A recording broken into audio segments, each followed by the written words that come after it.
دوبارہ پڑھتے ہیں تاکہ تسلسل رہے. اور اسباب تصنیف الکتاب و تدوین الفن، تو یہ حضرت ایسا نہیں لگتا کہ شاہ صاحب کی یہ عنوانات شاہ صاحب کے نہیں ہیں، یہ شارح صاحب نے لگائے ہیں، یہ دوسرے لوگ ہیں.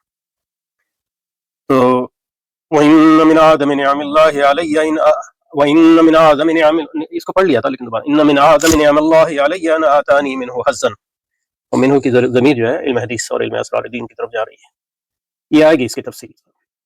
أَنْ آتَانِي مِنْهُ حَظًّا وَجَعَلَ لِي مِنْهُ نَصِيبًا وَمَا أَنْفَقُّ وَأَعْتَرِفُ بِتَقْصِيرِي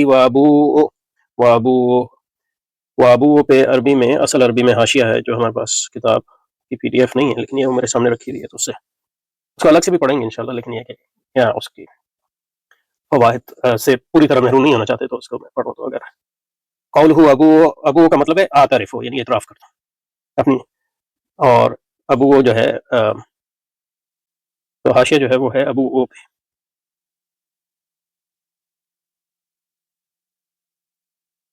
اور اس کا ماضی جو ہے با یا باون، باب نصرہ سے ہے حضرت کے مطابق،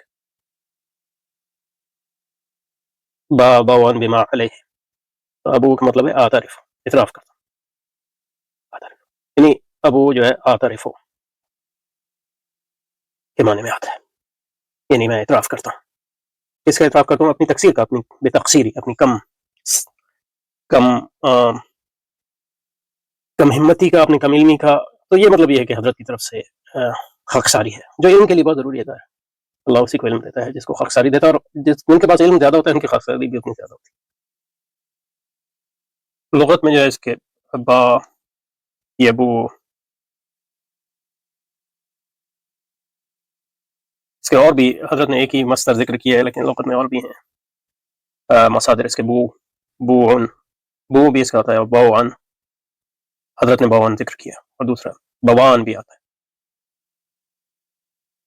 با بذنبہ اقر بھی، اعتراف بھی، ابو بنعمتک علیہ و ابو بذنبہ، حدیث ہے حضرت نے بھی، وہ حدیث ہے.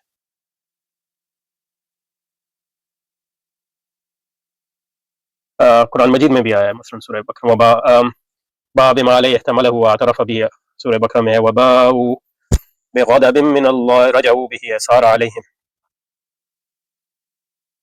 اور قرآن میں یہ بھی انی اريد ان تبوء باسمی واسمک باب الحق. بہرحال یہ کافی ہے. تو ہو سکتا ہے ہم نے یہ سب پہلے کیا ہوگا، مجھے یاد نہیں ہے، تو لیکن یہ کہ دوران میں کوئی حرج نہیں، ہمیں جلدی کس چیز کی. وما ابرئ نفسی ان النفس لامارة بالسوء وبيننا جالس ذات يوم بعد صلاة العصر متوجها الى الله اذ ظهرت روح النبی الکریم الامین صلی اللہ علیہ وآلہ وسلم. تو اپنا خواب تو نہیں کہیں گے، یہ اس کو کہتے ہیں یہ خواب، یہ بیداری کی حالت میں جو آتے ہیں. تو یعنی نماز عصر کے بعد جو ہے حضرت شاہ ولی اللہ جو ہے ہمارے کہ میں بیٹھا ہوا تھا اور اللہ کی طرف متوجہ تھا، یعنی عبادت ہے وہ بھی توجہ، تفکر، اور اسی عالم میں تو ظاہر اللہ کی طرف متوجہ بیٹھے تو یہاں ہے کہ عالم میں. تو یہ خواب تو نہیں ہے کیونکہ خواب تو نیند میں آتا ہے، لیکن اس کو ایسے بھی خواب ہوتے ہیں جس کو کہتے ہیں یا قضا، یعنی جو بیداری کی حالت میں آتے ہیں، تو اس لحاظ سے خواب کہہ سکتے ہیں. لیکن یہ کہ یہ ایک اللہ کی طرف متوجہ ہوا، اور ظاہر متوجہ پوری توجہ ہے اس عالم سے. وہ علامہ اقبال نے فرمایا نا کہ کرتی ہے دو عالم سے بیگانہ، اور کوئی اس قسم کا جب چیز ہے لذت آشنائی، تو اس حالت میں ہے. تو اس حالت میں جو ہے رسول اکرم کی روح آپ پر ظاہر ہوئی، حضرت شاہ ولی اللہ پہ، اور آپ کو ڈھانپ لیا رسول پاک کی روح نے. فرمانا وغشیتنی من فوقی بشیء خیل الی انہ سوف نلقی علیہ، اور اس روح نے آپ کو ڈھانپ لیا اوپر سے کسی چیز سے، اور ان کو ایسا لگا کہ وہ کپڑا ہے کوئی.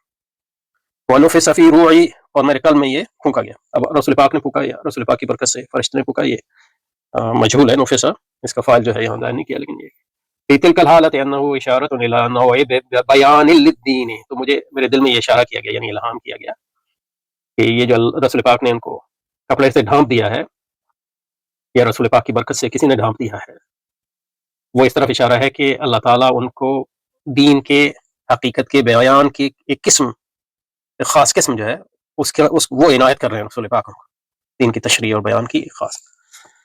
ووجدته انفس في روح تلك الحال انه اشاره الى نوع بيان للدين ووجدت عند ذلك في صدري نورا. تو اس کے بعد جو ہے میں نے اپنے دل میں ایک نور پایا، ایک روشنی پائی جس سے ہر چیز جو ہے منور ہو. تو ہدایت بھی ایک روشنی ہے اور علم بھی ایک روشنی ہے اللہ کی طرف سے جو ان قلوب پر نازل ہوتا ہے جو پاک ہوتے ہیں اور جو اللہ کی طرف متوجہ ہوتے ہیں.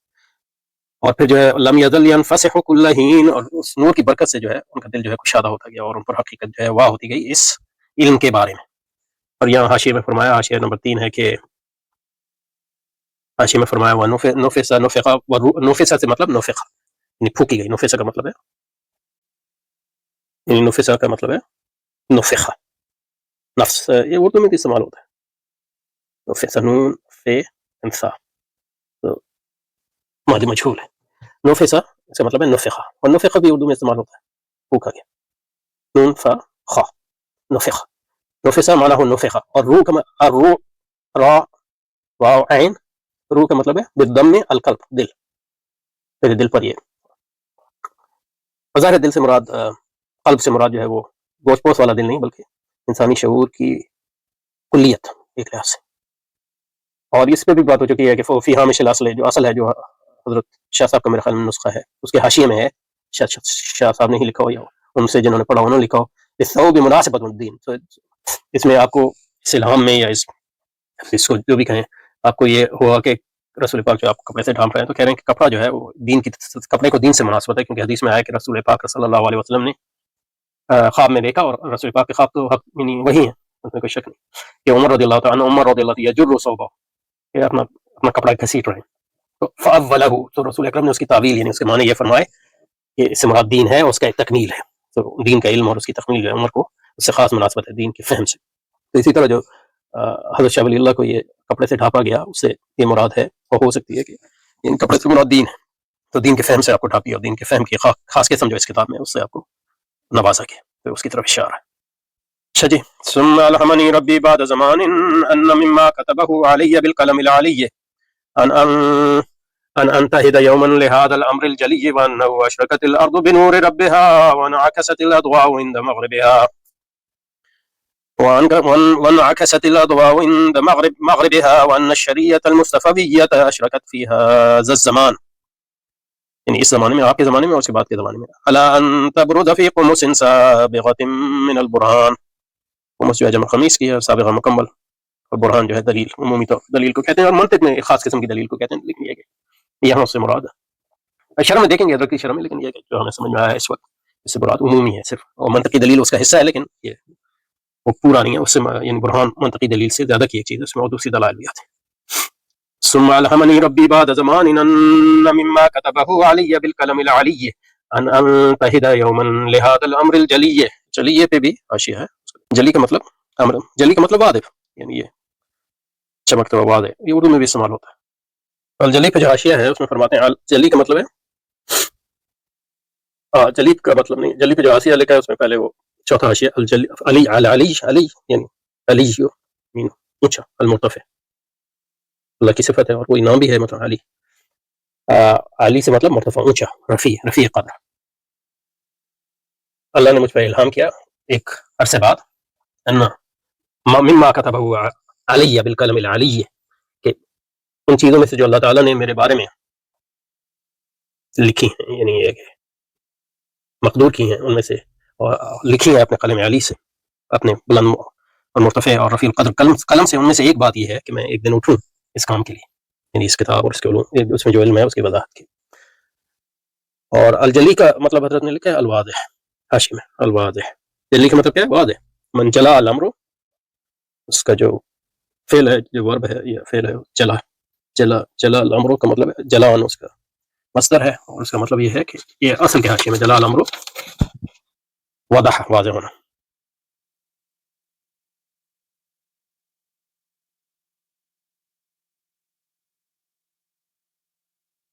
وفي هامش الاصل کے حاشیے میں كشفت بعینی الثابتہ فوجدت فی الانتحاد لهذا الامر، تو مجھ پہ کشف ہوا، یعنی مجھ پر منکشف کیا گیا، کشف ہوا کہ میں اس کام کے لیے اٹھوں گا، اور یہ اللہ نے میری قسمت میں لکھ دیا ہے کہ میں اس کام کو کروں. اچھا. ثم الہمنی ربی بعد زمان ان مما كتبه علی بالقلم العلی ان انتهد يوما لهذا الامر الجلی وانه اشرقت الارض بنور ربها وانعكست الاضواء عند مغربها وأن الشريعة المصطفوية أشركت في هذا الزمان على أن تبرد في قمص سابقة من البرهان. البرهان پر بھی حاشیہ حضرت کا، جس کو پچھلی بار دیکھا تو دوبارہ دیکھتے ہیں انشاءاللہ. فرما رہے ہیں وَأَشْرَكَتِ الْأَرْضُ بِنُورِ رَبِّهَا إِشَارَةٌ إِلَىٰ تَجْدِيدِ دِينٍ. زمین جو ہے تمہارے رب کے نور سے منور ہو گئی. اس میں کہہ رہے ہیں کہ اشارہ ہے دین کی تجدید، یعنی دین کے ریوائول، یعنی دین کی دینی علوم کے احیاء کی. اور انہوں نے سے جس علم کا احیاء حضرت نے تو بہت علوم کا احیاء کیا، تو ان میں سے ایک علم یہ بھی ہے علم اسرار دین، اور اشارہ ہے تجدید دین نبوی صلی اللہ علیہ وسلم کی، اور تنویرها، اور اس پر روشنی ڈالنی بالبراہین العقلی، عقلی دلائل سے. لیکن جیسے کہا یہ ہمیشہ اصل عقلی دلائل سے مراد عمومی عقلی دلائل ہیں، صرف وہ مخصوص عقلی دلائل نہیں ہیں جن کو منطق میں برہان کہا جاتا ہے. قولوا، اس کے بعد فرمایا تو براہین عقلیہ. اس کے بعد فرمایا حاشیے میں انعکست الاضواء عند مغربها كما ينعكس ضوء الشمس عند غروبها. اور جس طرح جو ہے غروب شمس کے وقت جو ہے روشنی منعکس ہوتی ہے مختلف جہات میں، اسی طرح اذا ظہرت نفس ناطقہ کاملہ، جب نفس ناطقہ یعنی نفس کامل ظاہر ہوتا ہے، یہ نفس ناطقہ نفس کامل یعنی انسان کامل. اور اس سے اشارہ ہے ہمارے الامام الاکبر کہہ رہے ہیں، یعنی حضرت شاہ صاحب کی طرف سے اس کی طرف اشارہ ہے. كذلك اذا ظهرت نفس ناطقة كاملة كمثل نفس امامنا الاکبر في آخر الزمان وتنزلت النفس الكلية لها، اور اس پر نازل ہوا نفس کلی. نفس کلی یعنی حقیقت انسانی، انسان کامل. اب امام اکبر سے یا شاہ صاحب بھی مراد ہو سکتے ہیں، اور ان کا پورا سلسلہ بھی مراد ہو سکتا ہے. تنعكس العلوم المركوزة في النفوس الناطقة للكاملين المكملين الذين مدوا. تو تمام علوم جو اولیاء اللہ و علماء پر آج تک ہے، وہ علوم جو ہے اس نفس پر منعکس ہوتے ہیں، کیونکہ اس نفس پر نفس ناطقہ و کاملہ جو ہے وہ منعکس ہو رہا ہے، اس پر ظاہر ہو رہا ہے نفس کاملہ، انسان کامل. وَلَحِقُوا بِالْمَلَإِ الْأَعْلَىٰ فِي مَقْعَدِ صِدْقٍ عِندَ مَلِيكٍ مُقْتَدِرٍ. جو لوگ اللہ رسول پاک سے لے کر آج تک جو ائمہ اور اولیاء اور فقہاء سب جو اللہ کے پاس چلے گئے اور اللہ کے پاس ان کے اونچے مقامات ہیں، ان تمام کی جو علوم ہیں وہ اس قلب پر منعکس ہو رہے ہیں، کیونکہ یہ ان کا وارث ہے. اور فَهَٰذِهِ النَّفْسُ النَّاطِقَةُ جَامِعَةٌ لِعُلُومِهِمْ. اور یہ نفس ناطقہ جو ہے یہ ان تمام علوم کا جامع ہے، ان کا جو تو یہ ان کا وارث ہے. یہ عالم جو ہے شاہ ولی اللہ جو ہے کیونکہ امام ہے، تو یہ جو ان سے پہلے آ گیا ان سارے علوم کے وارث ہیں، اور وہ علوم جو ہے ان پر ظاہر ہو رہے ہیں اللہ کی طرف سے خاص طور پہ، اور ان ائمہ کی توجہ کی وجہ سے جو اللہ کے پاس چلے گئے. كذلك اذا ظهرت نفس کاملہ. تو یہ نفس کاملہ تو حضرت شاہ ولی اللہ ایک لحاظ سے جو ہے اس نفس کاملہ کا ایک ظہور ہے اس زمانے میں، اور یہ نفس کاملہ جو ہے اس پر منعکس ہو رہا ہے وہ تمام نفوس اور اولیاء اور علماء اور ان کا علم جو اللہ کے پاس چلے گئے. تو یہ صرف ایک شخص نہیں ہے، یہ پورا سلسلہ ہے، اسی کو تسلسل کہتے ہیں.